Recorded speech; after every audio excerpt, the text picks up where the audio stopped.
Eu sou o professor Ronaldo Mendes, professor titular da Universidade Federal do Pará, do Núcleo de Meio Ambiente. Estou lotado nessa unidade desde o ano de 2010 e realizo pesquisas nas áreas de recursos hídricos. Quando nós falamos da importância da água do planeta para o planeta, está relacionado a muitas coisas, tanto do ponto de vista social, econômico, ambiental, mas se nós pensarmos na vinculação da água, é muito difícil dizer em que medida a água não está relacionada com o planeta. É mais fácil dizer que está realmente vinculada a tudo, né? Ou quase tudo. Então, a vida dos animais, a vida das plantas, da vegetação de uma forma geral, a nossa própria existência está relacionada a isso. O clima é condicionado pela água, a disponibilidade de nutrientes no solo é condicionada pela água, a quantidade de vida terrestre, a quantidade de vida marinha, a vida fluvial, isso tudo é condicionado pela água. Um outro elemento importante em relação à disponibilidade da água no planeta e que diz respeito à nossa existência é a própria nossa condição social. Nós acabamos nos relacionando por conta da existência da água, né? A ideia de um rio, ele agrega as pessoas. Não é à toa que a maioria de nós procuramos os lugares mais aprazíveis, que são lugares próximos à água para viver, né?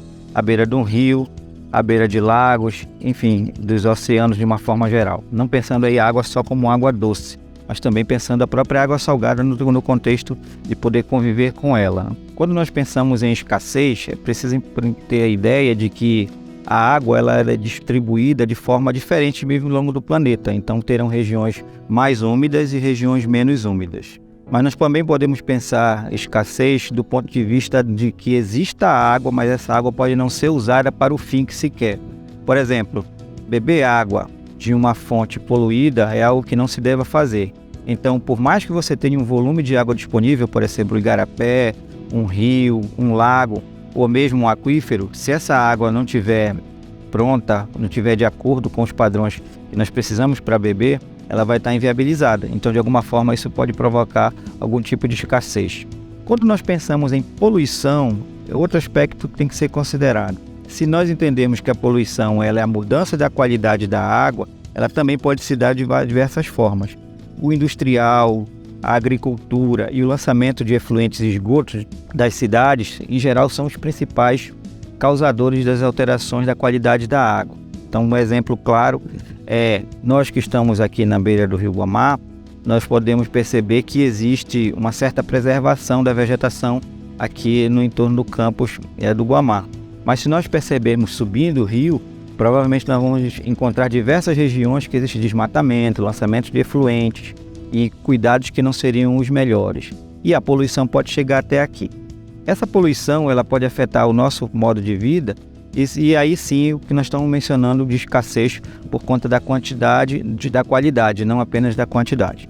Uma outra coisa que a gente tem que ter atento, que se eu percebo que existe água aí que ela não está na minha torneira, eu posso implementar algumas ações que possam viabilizar isso, né? Então você também pode ter seus próprios sistemas de abastecimento, né? Pelo menos no que diz respeito a águas não potáveis, o risco ao uso de fontes alternativas ela é muito bem-vinda, né? Poderíamos dizer que é sim possível potabilizar, por exemplo, água da chuva, potabilizar e beber. Mas se caso você não precise de beber e tiver uma fonte mais segura, você pode usar, por exemplo, água da chuva para aparar a água da chuva e usar na sua casa para fins não potáveis, né? Você pode usar água, por exemplo, para irrigar o seu jardim, lavar o carro, o chão de casa, colocar água para o vaso sanitário e tantas outras atividades. Essa é uma forma de nós percebermos que a autogestão, o próprio comportamento do indivíduo, ele pode atender pelo menos em parte ao seu abastecimento. O que fique claro que isso não quer dizer que o poder público está livre de fazer o seu papel, né? É fundamental que o poder público faça, providencie e dê assistência aos serviços de abastecimento para que a população disponha disso em quantidade e qualidade.